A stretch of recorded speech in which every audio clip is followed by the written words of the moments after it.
Hello class, welcome back बच्चों। तो बेटा आज हम स्टार्ट करेंगे अपने नेक्स्ट क्वेश्चन से। बात करेंगे क्वेश्चन नंबर 32 की। बेटा रीड करते हैं क्वेश्चन नंबर 32। मैं ये क्वेश्चन कर क्यों रहा हूँ पहले यही बता देता हूँ। बेटा आज मैं 2-3 क्वेश्चन ऐसे करूँगा जिसमें एग्जीक्यूटर अकाउंट मुश्किल है। ठीक है, आसान बातें तो हो गई। लोन अकाउंट मैंने बहुत आसान आसान बनाए थे और मैंने कहा था बेटा इसको बहुत टिपिकल किया जा सकता है। ठीक है ना, तो आज टिपिकल वाला एक क्वेश्चन अटेम्प्ट करके देखते हैं। चलो जी, क्वेश्चन नंबर 32 की बात करते हैं। बेटा बोलता है R.S. and T were partner sharing profit and losses in the ratio 5:3:2 on 31st of March 2018। their balance sheet stood as। Liability side में बेटा कैपिटल में देता है RSOT की capital, workman compensation reserve, creditor and bill payable. अगर मैं asset side की बात करूं तो बेटा goodwill, lease hold, patent, machinery, stock, debtor, cash at bank. तो बेटा मेरे पास एक workman compensation reserve undistributed profit है और एक गुडविल है बेटा जिसको राइट ऑफ करना है मुझे। ठीक है जी, बढ़ते चलो आगे। They died on 1st of August 2018। It was agreed that A point बोलता है goodwill be valued at 2.5 year purchase of the average profit of last 4 year profit which were last 4 year के profit दे देता है। Machinery भी valued at 1,40,000, patent भी valued at 40,000, lease hold भी valued at 125 on 1st of August 2018। ये revaluation की adjustment पहली बार आ रही है मेरे सामने, मैंने नहीं अभी तक कोई क्वेश्चन करा रीवैल्यूएशन का डेथ में।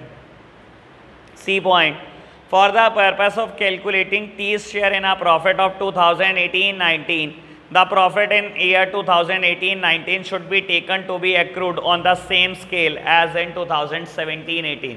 यानी कि 2018-19 में उतना ही प्रॉफिट मान लेना जितना 2017-18 में हुआ था। ठीक है जी बेटा, ये बात बहुत बार कर ली। डी पॉइंट बोलता है a sum of 21,000 to be paid immediately to the executor of T and the balance to be paid in 4 equally half yearly installment together with interest at the rate 10% per annum। pass necessary journal entry to record the above transaction and T's executor account। मज़ा आ जाएगा बेटा, देख लेना जब executor account पे आएंगे तब देखते हैं बेटा कितना मज़ा आने वाला है। लो प्यारे बच्चों, खैर बात करते हैं। अभी इसने बोला जर्नल एंट्री पास कर लो, मैं कोई जर्नल एंट्री नहीं कर रहा। ठीक है ना, रीवैल्यूएशन अकाउंट बनाऊंगा बेटा, बात करूंगा टीज कैपिटल अकाउंट की और फिर बेटा टीज एग्जीक्यूटर अकाउंट की बात करेंगे। ठीक है जी, लो आप फटाफट से सामने देख रहे हैं, मेरे साथ साथ ये क्वेश्चन करवाओ जी बेटा। सबसे पहले बात करते हैं रीवैल्यूएशन अकाउंट की। रीवैल्यूएशन अकाउंट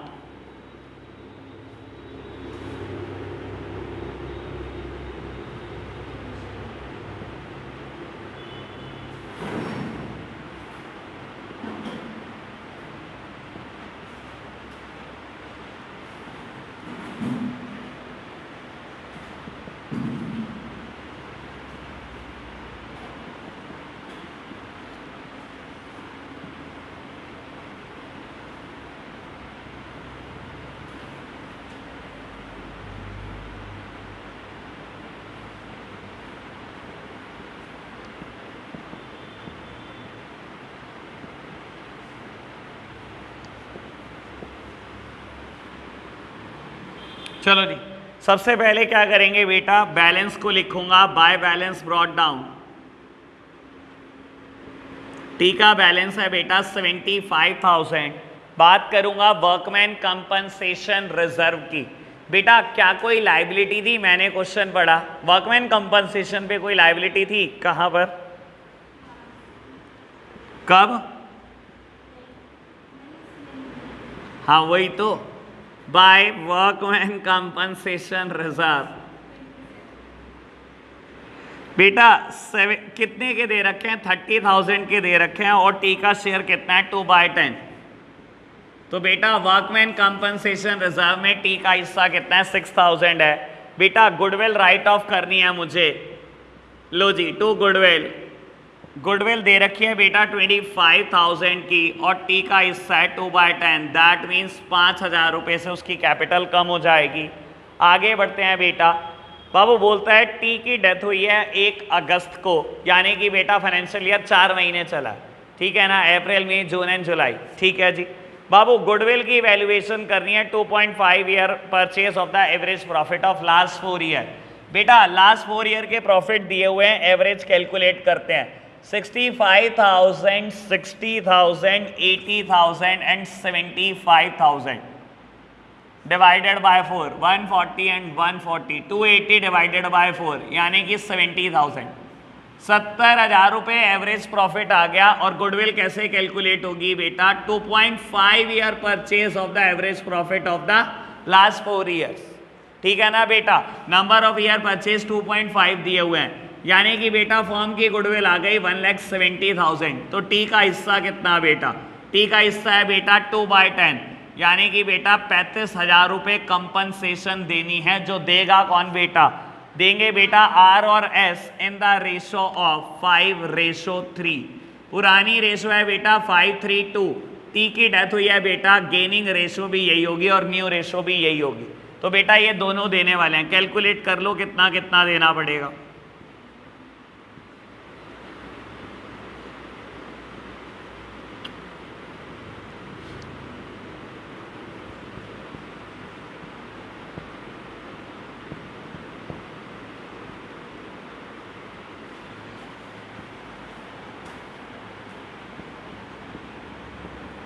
लो जी, मैंने कैलकुलेट कर दिया कि आर कितना देगा और बेटा एस कितना देगा। लो फटाफट से लिखता हूं, बाय आर्स कैपिटल अकाउंट। तो बेटा आर कंपनसेशन देगा 21875 की और बेटा टी कंपनसेशन देगा 13125 की। By R's capital account and by T's capital account. बढ़ जाओ आगे बेटा। कहता है मशीनरी को वैल्यू करना 1,40,000 पे। बैलेंस शीट में देख रहा हूं मशीनरी 1.5 लाख रुपए की है, यानी कि 10,000 से कम कर दूं। लो जी, रीवैल्यूएशन अकाउंट में लिख रहा हूं बेटा टू मशीनरी 10,000 से मैंने मशीनरी को कम कर दिया। बेटा पेटेंट की वैल्यू कहता है 40,000 है, बैलेंस शीट में 30,000 दिया गया है, यानी कि बेटा पेटेंट को 10,000 रुपये से बढ़ाना है। लो जी बेटा 10,000 से पेटेंट को बढ़ा दिया। आगे बढ़ो बेटा। कहते हैं लीज होल्ड की वैल्यू है 1,25,000 जबकि बैलेंस शीट में 1 लाख है, यानी कि बेटा लीज होल्ड की वैल्यू को कितना बढ़ाना है? 25,000 से बढ़ाना है। रीवैल्यूएशन अकाउंट खत्म और कोई भी एडजस्टमेंट रीवैल्यूएशन पे नहीं है। तो बेटा इस अकाउंट को तो अभी क्लोज कर दो। Highest total would be on both side. Revaluation में प्रॉफिट आ गया 25,000 का और ये बेटा बट किस में जाएगा? ओल्ड पार्टनर्स में बट जाएगा, ओल्ड रेशो में। ठीक है जी, ओल्ड पार्टनर है आर एस और टी। ठीक है ना, मेरे को तो टी के लिए सोचना है, मैं तो आर और एस का शेयर भी कैलकुलेट नहीं कर रहा। टी को क्या मिलेगा बेटा? 2/10 यानी कि 5,000 रुपये। ठीक है जी, मैं क्यों सोचूं आर और एस का, मुझे कुछ करना ही नहीं आगे जाकर इसका। तो बेटा लो बाय रीवैल्यूएशन अकाउंट कितना हिस्सा आ गया इसका बेटा? 5,000 रुपये। कोई दिक्कत तो नहीं, बढ़े आगे। सी पॉइंट बेटा कहता है for the purpose of calculating T share in a profit 2018-19 the profit in 2018-19 should be taken to have accrued on the same scale as in the year 2017-18। बेटा 2018-19 का प्रॉफिट उतना ही मान लेना, सेम स्केल पे मान लेना जितना 2017-18 में था। 17-18 का प्रॉफिट देखो ए पॉइंट में मेरे को सबसे लास्ट में दिया गया 75,000, ऐसा ही है। या मान लो बेटा पूरे साल में 18-19 में 75,000 का प्रॉफिट होता। बेटा फाइनेंशियल ईयर चला है 4 महीने, यानी कि पूरी फर्म का 4 महीने का प्रॉफिट इतना होगा। और बेटा टी का शेयर है 2/5 नहीं 2/10 सर 2/10। तो बेटा टी का शेयर कैलकुलेट इजीली हो सकता है। ठीक है जी,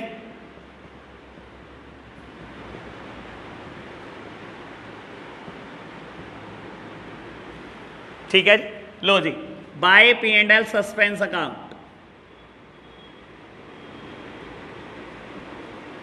ओके बात बेटा डी पॉइंट में बोलता है a sum of 21,000 to be paid immediately to the executor of T and the balance to be paid in 4 equally half yearly instalment together with interest at the rate 10% per annum. काम की बात सुन लो, sir यहीं से question important हो जाता ही है, बाकी तो इस क्वेश्चन में कुछ भी नया नहीं था कि मैं क्वेश्चन कर रहा हूं। बेटा कहता है टी के एग्जीक्यूटर को अभी के अभी 21,000 रुपए दे देना। मैं आपको बता देता हूं मोस्ट ऑफ द स्टूडेंट गलती क्या करते हैं बेटा, बाबू 21,000 यहीं पे कर देते हैं टू बैंक अकाउंट। आप खुद समझो बेटा, अगर आपने यहीं पे कर दिया टू बैंक अकाउंट 21,000, इसका टेक्निकली मतलब क्या हुआ, टी की कैपिटल कम कर दिया आपने, पैसे दे दिए, ये तो टी को ही पैसे दे दिए। अगर टी की कैपिटल में ही पैसे डाल दिए तो आपने, टी जिंदा है, किसको दे रहे हो 21,000 रुपए। अगर मैं यहीं लिख दूं टू बैंक अकाउंट 21,000, इसका मतलब समझ रहे हो आप, टी को पैसे दे दिए 21,000 रुपए।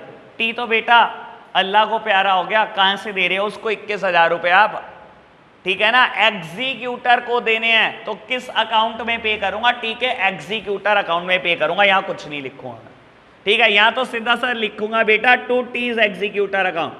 देखता हूं जी टी के एग्जीक्यूटर को कितना पैसा देना है, तो बेटा highest total on the both side, ठीक है ना। लो कैलकुलेट करते हैं फटाफट से।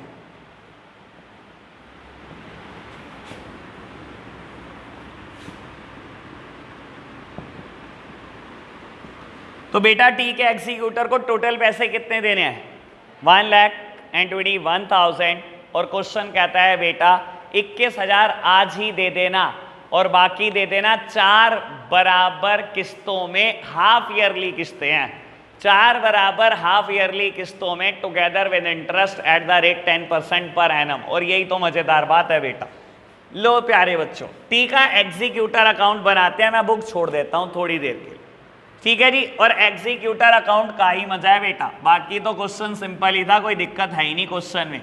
तो बेटा टी को मुझे 1,21,000 देने हैं, मैं रब कर दूं, मुझे स्पेस की जरूरत होगी, इसको रब कर देता हूं, ये तो खैर सिंपल ही था।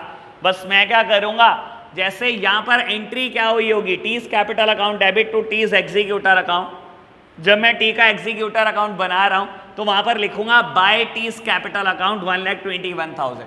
क्वेश्चन वहां से स्टार्ट कर रहा हूं, ठीक है जी, बात ओके। चलो लो प्यारे बच्चों फटाफट से आगे बढ़ते हैं, टी का एग्जीक्यूटर अकाउंट प्रिपेयर करते हैं। और मैं एक्सपेक्ट करता हूं ऐसा ही कोई लोन अकाउंट या एग्जीक्यूटर अकाउंट पेपर में आएगा 6 नंबर में।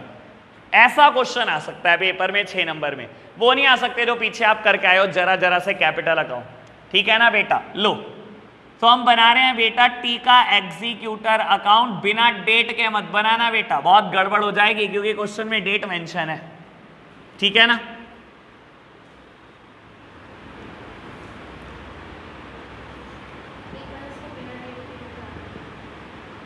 बेटा ये वाला तो क्वेश्चन बन ही नहीं सकता बिना डेट के, बाकी तो बता दूंगा तेरे को, हाँ वो मैं तेरे को बता दूंगा, लेकिन ये वाला क्वेश्चन बिना डेट के हो नहीं सकता।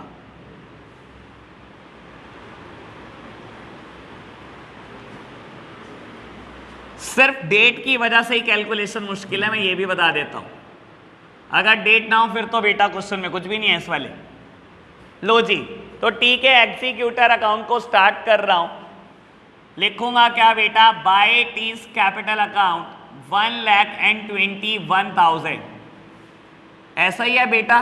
कब देने हैं ये पैसे, बेटा टी की डेथ हुई है 1 अगस्त 2018 को डेथ हुई है, 1 अगस्त 2018 को बेटा मुझे देने हैं टी को 1,25,000।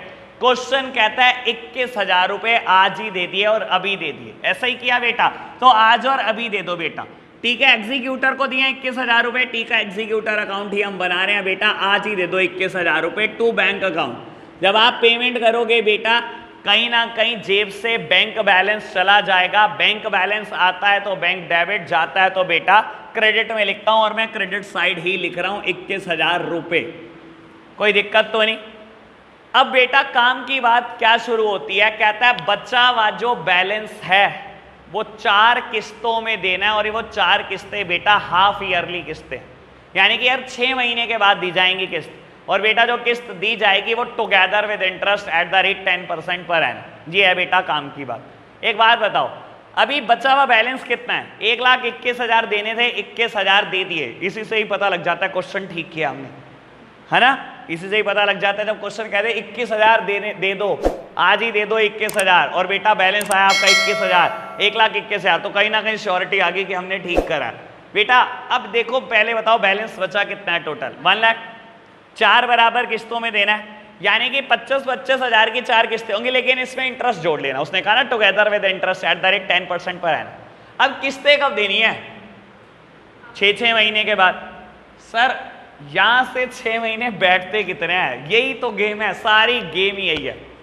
ओहो नहीं नहीं, ऐसे कैसे सितंबर में दे देंगे? हमारे लिए 6 महीने कब हुए? हमने आज तो उसको पैसे दिए हैं, तो मेरे लिए तो 6 महीने इसके बाद से ही गिनूंगा ना मैं। 6 महीने 6 महीने कब हुए मेरे? 31 जनवरी, और उसके बाद फिर 31 अगस्त, फिर 31 जनवरी, और फिर 31 अगस्त।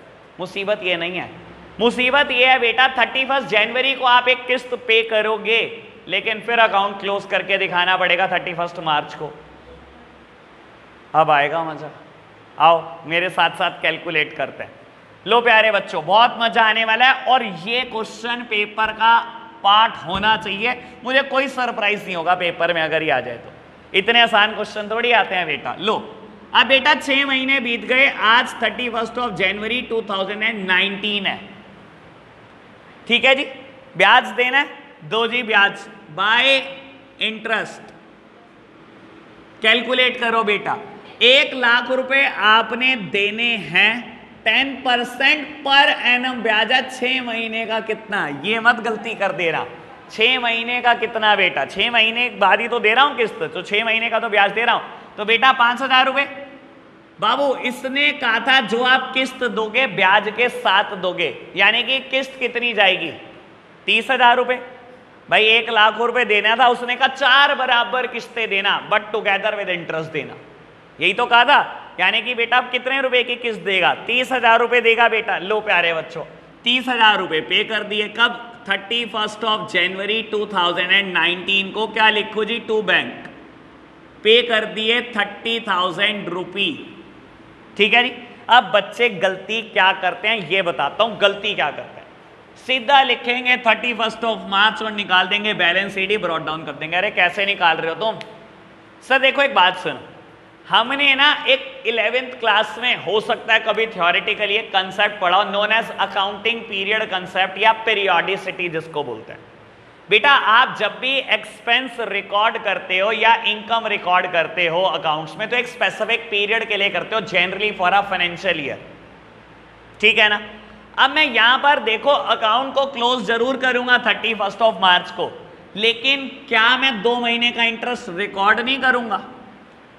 आप खुद सोचो, अगर मैं यहीं पर अकाउंट को क्लोज कर दूं और लिख दूं टू बैलेंस सीडी, और बेटा इसी को ब्रॉड कर दूं बाय बैलेंस बीडी, तो कहीं ना कहीं क्वेश्चन मैंने गलत कर दिया, क्योंकि मैंने जो ब्याज दिखाया अकाउंट्स में वो 31 जनवरी तक का ही दिखाया है।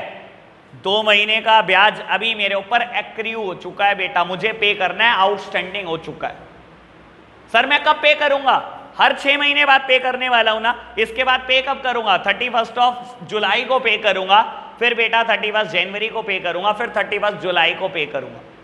लेकिन बेटा आप ये सोचो, मैंने अभी तक, अगर मैं इस फाइनेंशियल ईयर की बात करूं 18-19, मैंने ब्याज कहां तक दिया है? 31 जनवरी तक दिया है। तो बेटा 2 महीने का इंटरेस्ट अभी आपके ऊपर आउटस्टैंडिंग हो चुका, ठीक है ना। देना है वो इंटरेस्ट भी, तो बेटा रिकॉर्ड तो करना पड़ेगा 2 महीने का इंटरेस्ट। चलो जी करो रिकॉर्ड। तो बेटा 31 मार्च 2019 मैं रिकॉर्ड कर रहा हूं अपना इंटरेस्ट जो मुझे पे करना है, मैंने अभी पे नहीं करा। बाय इंटरेस्ट कितना पैसा देना है मैंने अभी भी? 75,000। सर 1 लाख देना था ब्याज के साथ, ठीक है ना। जितनी ब्याज आई वो 25,000 के साथ किस्त में जोड़ दी। अभी 3 किस्तें देनी है ना, 75,000 रुपए देने हैं ना मैंने। 75,000 देने हैं, 10% पर एनम इंटरेस्ट है। 2 महीने का कितना? लो जी 2 महीने का कितना कैलकुलेट कर लो, कितना आएगा? 1250, ठीक है जी। और बेटा 31 मार्च 2019 को मैं क्या करूंगा? To balance carried down. कितना बेटा? 75,000 देना था, और बेटा 1250 का इंटरेस्ट अभी आउटस्टैंडिंग मेरे ऊपर हो चुका है। लो जी अकाउंट क्लोज हो गया, टोटल कर लेना, बराबर आएगा, ठीक है जी, चलो जी आ जाओ नेक्स्ट फाइनेंशियल ईयर में बेटा 1 अप्रैल 2019 को बाय बैलेंस ब्रॉट डाउन 76250। बेटा 31 ऑफ जुलाई को आपने किस्त देनी है, भूल मत जाना। ठीक है जी, निकालो इंटरेस्ट बाय इंटरेस्ट, कितना इंटरेस्ट और किस अमाउंट पे ये बता दो मुझे। इंटरेस्ट देना है, 6 महीने हो गए, देख लो 31 ऑफ जनवरी को आपने किस्त दी थी बेटा। अब किस्त कब देनी है बेटा? 31 ऑफ जुलाई को देनी है। 31 ऑफ जुलाई तक का मैं इंटरेस्ट कैलकुलेट कर रहा हूं। मैंने इंटरेस्ट कैलकुलेट कर लिया था 31 मार्च तक का, 4 महीने का और कैलकुलेट करूंगा। ठीक है ना जी, 6 महीने का इंटरेस्ट देना था, 4 महीने का और कैलकुलेट करूंगा। अमाउंट बताओ किस पे कैलकुलेट करूं, 75,000 या 76250? 76250 पे क्यों कैलकुलेट करूं? कंपाउंडिंग इंटरेस्ट कर रहा हूं मैं। सर देखो, अगर क्वेश्चन कुछ नहीं कहता तो आप कंपाउंडिंग इंटरेस्ट करते हो, इंटरेस्ट के ऊपर इंटरेस्ट। 76,250 में क्या इंटरेस्ट नहीं जुड़ा हुआ? इंटरेस्ट तो जुड़ा हुआ है इसमें 1250 का। तो सर ब्याज तो 75,000 रुपये ही देना है आपने। मैंने कितने पैसे देने हैं टीके एग्जीक्यूटर को? अभी 75,000 देने हैं ना। अगर मैंने यहाँ 2 महीने की ब्याज निकाली तो 4 महीने की यहाँ निकाल रहा हूँ, निकालूंगा तो 75,000 के ऊपर ही ना। ठीक है ना, और आप निकाल के देख लेना। वैसे अगर 2 महीने की ब्याज 1250 है तो 4 महीने की 2500 होगी। मुझे नहीं पता आप कैलकुलेट भी करोगे, कहीं समझदार तो कैलकुलेट भी करेंगे इसको। ठीक है ना, मैं उनका कुछ नहीं कर सकता अगर आपको क्वेश्चन मुश्किल करना है तो। ठीक है जी, तो बेटा पे करें किस्त। लो जी, 31 of July 2019 to bank account कितना पे करना है बेटा? 25,000 की किस्त टुगेदर विद इंटरेस्ट। इंटरेस्ट कितना है? 2500 और 1250, 3750। ओके बात, क्लियर बात। आगे फिर क्वेश्चन सिंपल हो जाता है। अगली किस्त, अगली किस्त कब बैठेगी बेटा? 6 महीने के बाद, यानी कि कब आएगी वो? इसी फाइनेंशियल ईयर में आ जाएगी, 31 जनवरी को 2020 को। ठीक है जी, लो कैलकुलेट करना बाय इंटरेस्ट। कितना पैसा देना है? 50,000। 50,000 का 10% इंटरेस्ट 6 महीने के लिए 2500 रुपये आएगा बेटा। कैलकुलेट कर लेना 2500। तो बेटा मुझे क्या करना है? मुझे किस्त पे करनी है 31 ऑफ जनवरी 2020 को 25,000 की किस्त 2500 के साथ, यानी कि 27,500।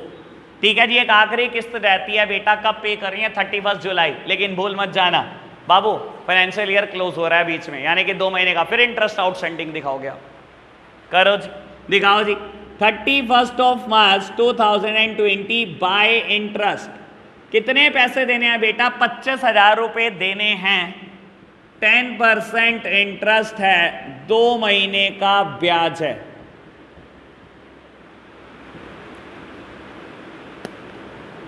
ये पंगे वाला मैटर है। अप्रोक्सीमेटली 417 आएगा, कैलकुलेट करके देख लेना आप। 31 ऑफ मार्च 2020 क्या लिखोगे बेटा? टू बैलेंस कैरेट डाउन 25,417 रुपये। लो बेटा, अब मैं क्या करूंगा नेक्स्ट फाइनेंशियल ईयर में? फिर बेटा इसको क्या करूंगा? ब्रॉड डाउन करूंगा। बाय बैलेंस ब्रॉड डाउन 25,417 रुपये। और बेटा फिर 31 ऑफ जुलाई को मुझे किस्त देनी है, तो हम क्या लिखेंगे? Bye interest. 4 महीने का इंटरेस्ट कैलकुलेट करेंगे किस पर बेटा? अगेन 25,000 पर। तो बेटा 2 महीने का ये है, तो 4 महीने का कितना? 834 मत लिखना, 833 लिखना, क्योंकि ये 6666 था बेटा, तो मैंने राउंड ऑफ किया था। ठीक है जी, तो बाबू ये कुल मिलाकर इंटरेस्ट है 1250 का, यानी कि किस्त बैठेगी 26,250 की। और मैं ये पे कर दूंगा 31 ऑफ जुलाई 2020 को, और यहीं अकाउंट खत्म हो जाएगा। अब सुन लो पेज क्या था इस क्वेश्चन। बेटा देखो, आपके लिए सबसे आसान बात होती अगर कह देता पहली किस्त 30 सितंबर, दूसरी किस्त 31 मार्च। 30 सितंबर 31 मार्च, फिर तो बेटा कुछ क्वेश्चन में था नहीं। 30 सितंबर तक आप ब्याज निकालते, पे करते, 31 मार्च तक ब्याज निकालते, पे करते। क्वेश्चन तभी फंसता है बेटा जब आउटस्टैंडिंग इंटरेस्ट होगा, जहां पर जैसे फंसा बेटा। बाबू 4 हाफ ईयरली किस्तें देनी है आपको, ठीक है ना, और बेटा स्टार्ट करना है 1 अगस्त से, यानी कि 31 जुलाई से।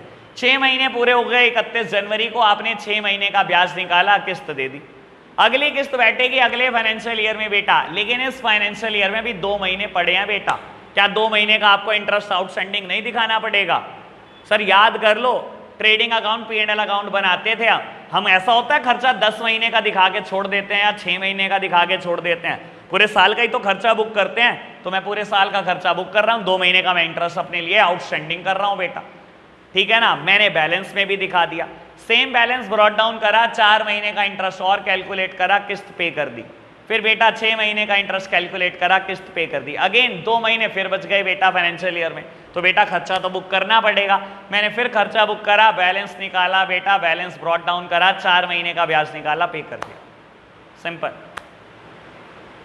तब कितना मजा है अगर क्वेश्चन कह दे हर 3 महीने बाद पे करो, मजे का लेवल अलग हो जाएगा बेटा। अगर क्वेश्चन कह दे हर 3 महीने बाद पे करो, ऐसा क्वेश्चन पेपर में देना, टेस्ट में दूंगा मैं ऐसा क्वेश्चन, हर महीने पे, फिर तो बेटा जान ही सूख जाएगी, ठीक है ना फिर तो जान ही सूख जाएगी बेटा। चलो जी, बात क्लियर। अभी आप नोट डाउन करेंगे इतना।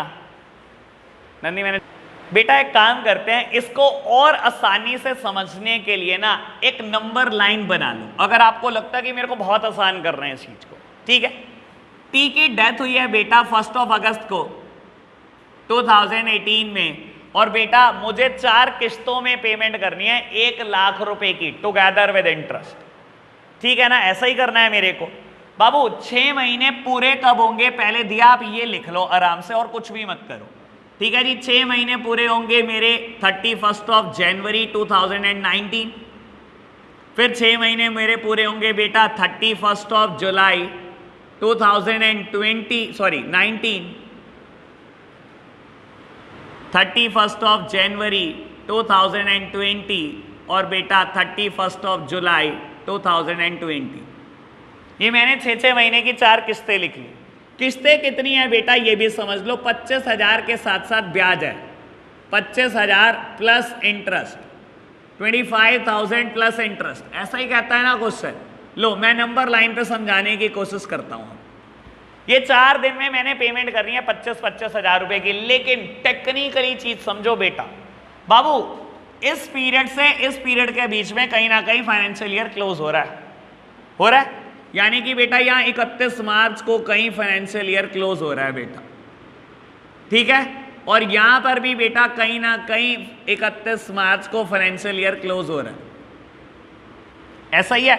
यानी कि जो पहला फाइनेंशियल ईयर है उसमें मैंने 1 बार पेमेंट कर रखी है, दूसरे फाइनेंशियल ईयर में मैंने 2 बार पेमेंट कर रखी है, और तीसरे फाइनेंशियल ईयर में भी मैंने 1 बार पेमेंट कर रखी है, ऐसा ही है, ठीक है। अब बेटा देखो दिक्कत क्या आती है समझ लो। 31 जनवरी यहाँ से 6 महीने मुझे 1,21,000 देने थे, मैंने 21,000 इमीडिएटली दे दिए, यानी कि मैंने अभी 1 लाख रुपए और देने। मैंने 1 लाख पे इंटरेस्ट कैलकुलेट करा 10% पर एनम, लेकिन 6 महीने का मैंने इंटरेस्ट कैलकुलेट कर लिया। तो यानी कि मेरी पहली किस्त कितनी होनी चाहिए, 25,000 ही है, और 5,000 का ब्याज, यानी कि बेटा कितना 30,000 मैंने पे कर दिया, ठीक है। बाबू दूसरी किस्त कब है, अगले फाइनेंशियल ईयर में है, लेकिन उसके बीच में कहीं ना कहीं आपका फाइनेंशियल ईयर क्लोज हो रहा है, और फाइनेंशियल ईयर क्लोज होने का मतलब ही बहुत बड़ा पेच है बेटा। अब बाबू एक बात बताओ, मैंने अपना इंटरेस्ट का खर्चा 31 जनवरी तक दिखाया, अगर मैं क्या करूं, अगर मैं सीधा का सीधा यहीं पर बचा हुआ बैलेंस ब्रॉट डाउन कर दूं 75,000, तो मैंने क्या गलती कर दी ये समझ लो। फिर बेटा मैं क्या करूंगा, यहीं पर 31 जुलाई तक दिखा दूंगा, क्या 31 मार्च से लेकर 31 जुलाई तक 6 महीने का ब्याज दिखा सकता हूं मैं। 31 मार्च से लेकर 31 जुलाई तक 6 महीने का ब्याज दिखा सकता हूं। हैं कितने महीने, 4 महीने।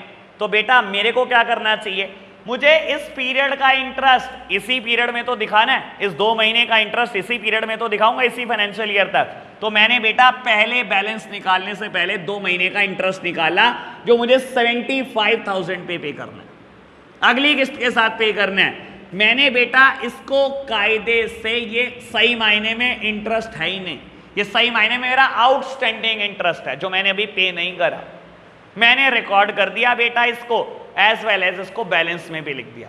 जब बैलेंस मैंने ब्रॉट डाउन करा तो बेटा सबसे पहले मैंने 4 महीने का ब्याज और निकाला, 75,000 पर ही 4 महीने का इंटरेस्ट, ये निकाल दिया 4 महीने का इंटरेस्ट। और बेटा यहां पर एक किस्त पे कर दी 25,000 प्लस इंटरेस्ट, 25,000 तो देने हैं, 2 महीने का इंटरेस्ट ये रहा, 4 महीने का इंटरेस्ट दे रहा, यानी कि टोटल इंटरेस्ट कितना है बेटा 3750, 25,000 प्लस 3750 28,750। ठीक है जी, अगली किस्त में प्रॉब्लम नहीं आएगी क्योंकि सेम फाइनेंशियल ईयर है। 31 जुलाई से लेकर 31 जनवरी 6 महीने यहीं पर है बेटा। तो बाबू मैंने 50,000 रुपए देने हैं, मैंने 10% पर एनम 6 महीने का इंटरेस्ट कैलकुलेट करा और मैंने ये पे कर दिया। ठीक है जी, अगेन फिर एक बात बोलता हूं बेटा, अब यहां फाइनेंशियल ईयर क्लोज हो रहा है और मेरी बेटा आखिरी किस्त आती है 31 जुलाई 2020 को। अगर मैं इस 2 महीने का कुछ भी ना दिखाऊं तो मैं यहां जाकर क्या 6 महीने का ब्याज दिखा सकता हूं? बीच में 4 ही तो महीने हैं, तो बेटा मुझे 2 महीने का इंटरेस्ट यही दिखा के जाना है इसी फाइनेंशियल ईयर में। तो मैंने बुक करा इंटरेस्ट, कायदे से मेरा आउटस्टैंडिंग इंटरेस्ट है जो मैंने पे नहीं करा, मुझे करना चाहिए था। ठीक है जी, मैंने दिखा दिया आउटस्टैंडिंग इंटरेस्ट। बेटा बैलेंस में भी दिखा दिया इसको। फिर बेटा बैलेंस को ब्रॉड डाउन किया, 4 महीने का इंटरेस्ट और निकाला और किस्त पे करी और खत्म। अब क्लियर है? ठीक है जी, बढ़े आगे। एक और मुश्किल एग्जीक्यूटर अकाउंट करें। ठीक है, अभी आप नोट करो इसको। लो बेटा, एक और मुश्किल क्वेश्चन स्टार्ट करते हैं। मतलब मुश्किल सिर्फ एग्जीक्यूटर अकाउंट होगा और कुछ मुश्किल नहीं होने वाला। लो जी बेटा, बात करते हैं क्वेश्चन नंबर 34 की। फटाफट से करेंगे बेटा बात। The balance sheet of X Y and Z as at 31 March 2020 was liability side BP, employee provident fund, workman compensation reserve, general reserve, loan, X, Y और Z की capital, asset side cash at bank, BR, stock, debtor, furniture, plant and machinery, building, P&L account। ठीक है जी, बोलता है the profit sharing ratio was 3:2:1, Z died on 31st of July 2020, the partnership deed provides that। बेटा financial year कितने महीने चला? 4 महीने चला, अप्रैल मई जून और जुलाई। 31 जुलाई को डेथ हुई है। बढ़ते चलो। Goodwill is to be calculated on the basis of 3 year purchase of the average 3 year purchase of the 5 year average profit. और आपको बोलता है the profit for the year ended 31 March वर 2020 का, 19 का, 18 का, 17 का, 16 का, पिछले 5 सालों का प्रॉफिट इसने दे दिया। चलो जी, कहता है the deceased partner to be given share of profit till the date of death on the basis of profit of the previous year. अगर बेटा डिसीज्ड पार्टनर को कोई प्रॉफिट में हिस्सा देना पड़ा तो पिछले साल के बेसिस पे दे देंगे। ठीक है जी, निकाल लेंगे। एसेट की रीवैल्यूएशन की बात करता है, पॉइंट सी में हो जाएगा। Point D, a sum of 12233 was paid immediately to the Jets executor and the balance to be paid in 2 equal annual installment। नन्नी, half yearly instalment, annual instalment? Annual instalment. साल के बाद किस्त देनी है बेटा और 2 ही किस्तों में पेमेंट करनी है। देखेंगे जितना बैलेंस आएगा। Together with interest 10% per annum on the amount outstanding. जितनी अमाउंट आउटस्टैंडिंग होगी उस पर ब्याज देना है। नहीं भी कहता तब भी हम यही करते थे। इस क्वेश्चन में देख लो बेटा, हम रिटर्न डाउन वैल्यू ही तो लगाते थे बेटा। जो रिटर्न डाउन वैल्यू है ब्याज उसी पे तो देते हैं, या प्रिंसिपल अमाउंट 1 लाख पे ब्याज दिए जा रहे हैं? ऐसा तो कभी भी नहीं होता जी। और बेटा क्या कहता है, give journal entry and show the jets executor account till it is finally settled. ये अच्छा काम करा इसने।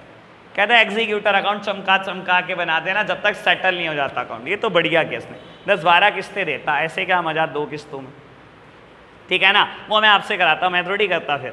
चलो जी बेटा, जर्नल एंट्री की जगह हम क्या करते हैं, Z का कैपिटल अकाउंट बना लेते हैं और रीवैल्यूएशन बनाना पड़ेगा क्योंकि पॉइंट सी पूरा रीवैल्यूएशन से डील करता है। ठीक है जी, तो मैं फॉर्मेट भूल रहा हूँ बेटा थोड़ी देर के लिए क्योंकि मेरा तो फोकस का एरिया बेटा एग्जीक्यूटर अकाउंट है। ठीक है जी, तो मैं फटाफट से रीवैल्यूएशन अकाउंट और Z का कैपिटल अकाउंट बना रहा हूँ बिना फॉर्मेट के। ठीक है जी, और आप फटाफट से मेरे साथ साथ कैलकुलेशन करेंगे थोड़ी जल्दी से। ठीक है जी, कुछ कैलकुलेशन में अगर आपकी हेल्प लेनी पड़ी, जहाँ पॉइंट की कैलकुलेशन आई वहाँ मैं आपकी हेल्प ले लूँगा क्योंकि आप एक्सपर्ट हो उसमें। लो जी, लो प्यारे बच्चों, राहुल भाई आपकी मदद की जरूरत पड़ेगी यहाँ पर अगर कोई कैलकुलेशन पॉइंट में आई। आप बहुत गप्पे मारते हो भाई। लो जी, रीवैल्यूएशन अकाउंट मैं फॉर्मेट नहीं बना रहा हूं बेटा, और जेड्स कैपिटल अकाउंट सब सामने देख रहे हैं बेटा। अब हम बहुत स्पीड पे करेंगे। तो सबसे पहले बेटा by balance brought down balance brought down कर रहा हूं 12,000, मुझे वर्कमैन कंपनसेशन रिजर्व दिखाई दे रहा है, जनरल रिजर्व दिखाई दे रहा है बेटा ऑन द लाइबिलिटी साइड। ठीक है बेटा, ऐसा ही है। और बेटा रेशो दे रखी है 3:2:1, जेड की रेशो है 1/6 है, और बेटा फाइनेंशियल ईयर चला है 4 महीने। ठीक है जी, मैंने कैलकुलेशन के लिए लिख दिया। ठीक है, तो बेटा वर्कमैन कंपनसेशन रिजर्व पे कोई लाइबिलिटी नहीं है। लो, वाई वर्कमैन कंपनसेशन रिजर्व 6,000 रुपए का है, 1/6 इसका हिस्सा 1,000। ऐसे ही जनरल रिजर्व 6,000 रुपए का है, 1/6 जेड का हिस्सा। ऐसे ही बेटा प्रॉफिट एंड लॉस का डेबिट बैलेंस भी दिया हुआ है। एसेट साइड में सबसे लास्ट बात, पी एंड एल अकाउंट दे रखा है ना 6,000 रुपए का, 1/6 इसका हिस्सा 1,000। लो कितनी प्यारी प्यारी कैलकुलेशन, सब में 1,000, तभी तो मैंने कर दी, मुश्किल आपसे कराऊंगा ना। लो जी, कहता है गुडविल कैलकुलेट करना, पिछले 5 सालों का एवरेज ले लेना और 3 ईयर परचेज देता है बेटा।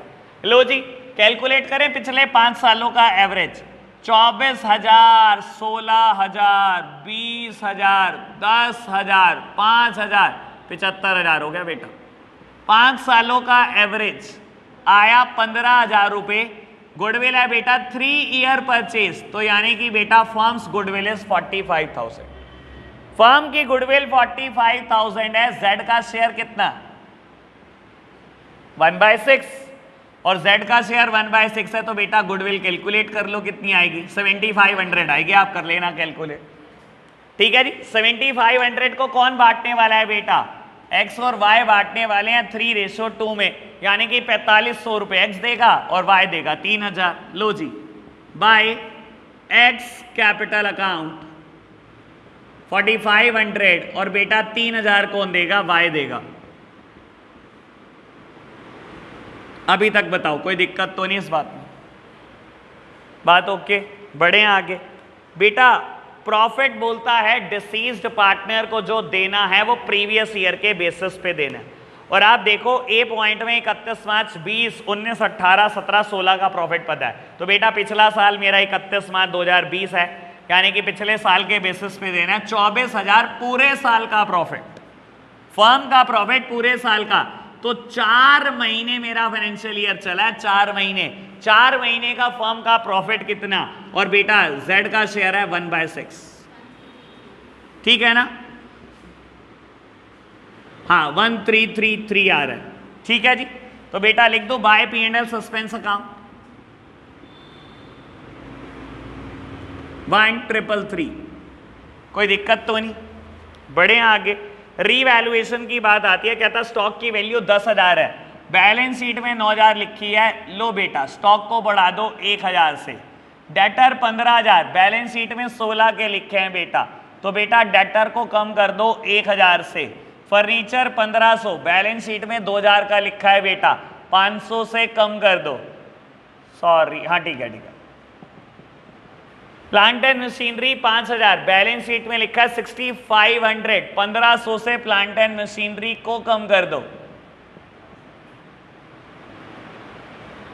और बेटा मेरे को बोलता है बिल्डिंग 35,000, जबकि बैलेंस शीट में लिखी है 30,000, तो बेटा बिल्डिंग को 5,000 से बढ़ा दो।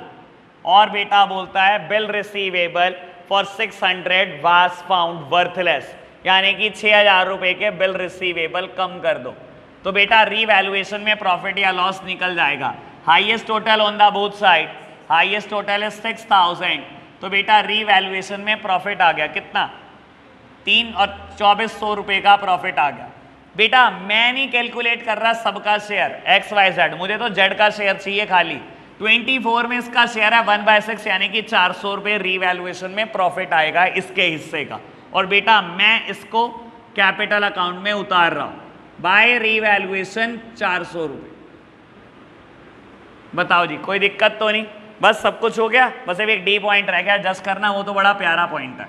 लो जी, और यहीं से पता लग जाएगा आपने क्वेश्चन ठीक करा है, क्योंकि बेटा आंसर क्या आएगा, आंसर आएगा 22,333।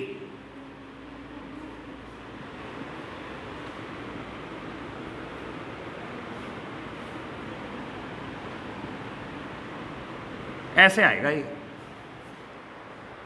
करके, अरे नहीं नहीं ठीक है, वो 2 दिया हुआ है ना, ठीक है ठीक है, करके देखें एक बार टोटल, वैसे 14 और ये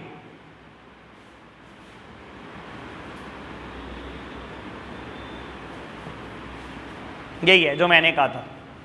ठीक है जी, तो क्या लिखूंगा बेटा, टू जेट्स एग्जीक्यूटर अकाउंट। कहां पर,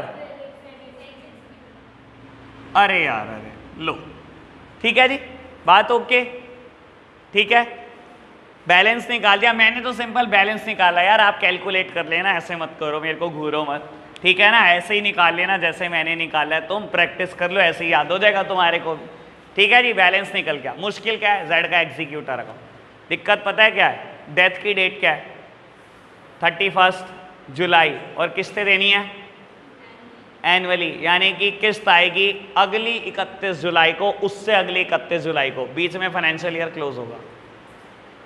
ये तो सबसे मजेदार बात है, इसी बात के तो पैसे हैं बेटा, वरना हम भी आपके जैसे। लो जी, तो बेटा एग्जीक्यूटर अकाउंट, यही तो सबसे मजेदार चीज है, और पेपर में इसके बिना क्वेश्चन पूछेगा नहीं, मैं पक्का बोल रहा हूं, इसके बिना क्वेश्चन पूछ ही नहीं सकता। 6 नंबर लुटाने तो नहीं आया बेटा सीबीएसई बोर्ड। ठीक है जी, चलो बेटा हम प्रिपेयर कर रहे हैं जेड का एग्जीक्यूटर अकाउंट। टाइम सिर्फ इसी पे लगाना है मुझे, और किसी पे लगाना ही नहीं है।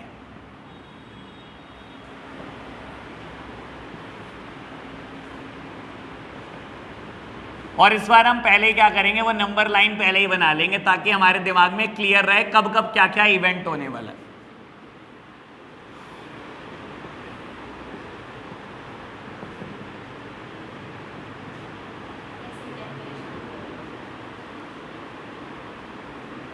लो जी, तो बेटा 31 जुलाई ईयर है हमारे पास बेटा 2020 बाय जेड्स capital account. Z capital account से बेटा बैलेंस निकल कर आया था 2223। ठीक है जी, और बेटा डी पॉइंट कहता है a sum of 12,233 was paid immediately to the जेड्स एग्जीक्यूटर अकाउंट। आज ही पे कर दो 12,233 रुपए। तो बेटा ये तो आज ही पे कर दो, इसकी तो टेंशन लो ही ना बिल्कुल भी। टू बैंक अकाउंट आज ही पे कर दिए जी 12,233 रुपए, और बेटा बैलेंस बच गया 10,000 रुपए। यानी कि क्वेश्चन तो सही चल रहा है भाई, फिगर पॉइंट में जा रही है दोनों, हाँ बिल्कुल ठीक चल रहा है जी, बैलेंस 10,000 बच गया, बिल्कुल ठीक है ना, ऐसे पता लग जाता है कि ठीक चल रहा है। 10,000 देना है बेटा आपको, और बेटा बोलता है the balance to be paid in 2 equal annual installment together with interest 10% per annum on the amount outstanding. बेटा बैलेंस देना है, बैलेंस 10,000 देना है 2 बराबर किस्तों में, together with interest at the rate 10% per annum, यानी कि 5,000 प्लस इंटरेस्ट, 5,000 प्लस इंटरेस्ट, ये 2 किस्तें होंगी। ठीक है जी, किस्त कब कब देनी होगी ये सोच लो बेटा। आज 31 जुलाई 2020 को जेड की डेथ हुई है बेटा, एक किस्त आएगी 31 जुलाई 2021 को, और एक किस्त आएगी बेटा 31 जुलाई 2022 को। कोई समस्या इस बात में किसी को? हर साल बाद किस्त आएगी, दिक्कत क्या है? यहाँ फाइनेंशियल ईयर क्लोज होगा, यहाँ फाइनेंशियल ईयर क्लोज होगा। 31 मार्च 2021 पहले आ जाएगी बेटा, और यहाँ पर भी 31 मार्च 2022 पहले आ जाएगी बेटा। यानी कि कुल मिलाकर 4 बार कहीं ना कहीं कुछ कैलकुलेशन होगी, 1 बार, 2 बार, 3 बार और 4 बार। ठीक है जी, तो बेटा अगली किस्त देनी है 31 जुलाई 2021 को, लेकिन उससे पहले फाइनेंशियल ईयर क्लोज हो रहा है बेटा। तो ऐसे मत छोड़ देना कि हम इंटरेस्ट ही नहीं देंगे बेटा, 8 महीने का आउटस्टैंडिंग इंटरेस्ट होगा, बुक कर लो। 8 महीने बैठते हैं 31 जुलाई से, 5 महीने दिसंबर तक, और 3 महीने जनवरी, फरवरी और मार्च। ठीक है जी, चलो जी 31 मार्च 2021 बाय इंटरेस्ट, मैं इंटरेस्ट बुक कर रहा हूं 8 महीने का, 10,000 रुपए के ऊपर इंटरेस्ट देना है, 10% साल का इंटरेस्ट है। 8 महीने का कितना?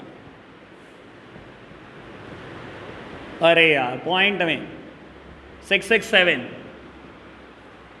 ठीक है जी, लो जी 31 मार्च 2021 क्या लिखोगे? टू बैलेंस कैरेट डाउन, कितने पैसे देने हैं? 10,000, और बेटा ये ब्याज भी है। ठीक है, आप टोटल कर लेना, बिल्कुल बराबर आएगा। ओके बात, चलो जी, इसी बैलेंस को उतार दो 1 अप्रैल 2021 बाय बैलेंस ब्रॉट डाउन, लिख दिया। अब बेटा किस्त कब देनी है? 31 जुलाई को देनी है। लो जी, 31 जुलाई, मैंने ये वाला सिस्टम सॉल्व कर दिया, यहां हूं मैं। 31 जुलाई 2021 बाय इंटरेस्ट, 10,000 रुपए के ऊपर इंटरेस्ट कैलकुलेट कर लो 4 महीने का। वैसे मुझे करना नहीं चाहिए, जब मैंने ये कैलकुलेट करा हुआ है तो इसका आधा ही तो होगा। ये 8 महीने का इंटरेस्ट है 667, 8 महीने का इंटरेस्ट है ना 667, तो बेटा 4 महीने का कितना 333 तो होगा, आधा ही तो होगा। ठीक है जी, तो बेटा पे कर दूं 31 जुलाई को पहली किस्त, 31 जुलाई 2021 को आप किस्त पे कर रहे हो, कितनी देनी है? 5,000 अलॉन्ग विद इंटरेस्ट, 5,000, 1,000 रुपए का ब्याज आ चुका है।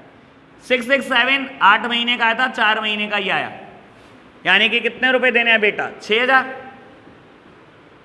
अब कितना बैलेंस बच गया देने वाला? 5,000, ठीक है ना, लेकिन अलॉन्ग विद इंटरेस्ट देना है। तो बेटा अगर अब किस्त देनी है तो कब देनी है? 1 साल बाद, 31 जुलाई 2022 को, अगले फाइनेंशियल ईयर में। लेकिन बेटा उससे पहले फाइनेंशियल ईयर क्लोज हो रहा है, यानी कि 8 महीने का। फिर ब्याज कैलकुलेट करो, करो जी करो।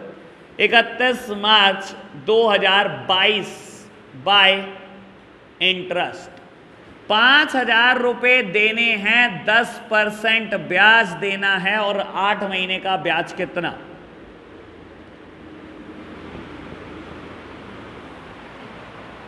ठीक है जी, लो जी, 31 मार्च 2022 टू बैलेंस कैरेट डाउन, कितना बैलेंस? 5,000 और बेटा 333, टोटल बराबर आएगा, कर लेना। ठीक है जी, ब्रॉट डाउन करो बेटा, 1 अप्रैल 22 by balance brought down, balance brought down करा 5,333। बेटा 8 महीने का ब्याज 333 रुपए, 4 महीने का और निकाल लो, कौन निकाल लेगा जी? आधा कर दो डायरेक्ट, ठीक है ना बेटा। ये कब आया? 31 जुलाई 2022 को बाय इंटरेस्ट, और बेटा किस्त पे करनी है अलॉन्ग विद इंटरेस्ट, कब पे करनी है बेटा? 31 जुलाई 2022 टू बैंक अकाउंट। कितना पे करना है? पूरा का पूरा 5,000 और 5500 रुपए की ब्याज, 333, 8 महीने का इंटरेस्ट और 4 महीने का बेटा 167। तो बेटा मैंने पे कर दिया, क्वेश्चन खत्म। अगेन एग्जीक्यूटर अकाउंट मुश्किल कब होता है बेटा? जब बीच में फाइनेंशियल ईयर क्लोज हो रहा होता है, बस, इसके अलावा कोई भी मुश्किल बात है नहीं। क्लियर? तो आज के लिए इतना ही रखते हैं, बाय बाय।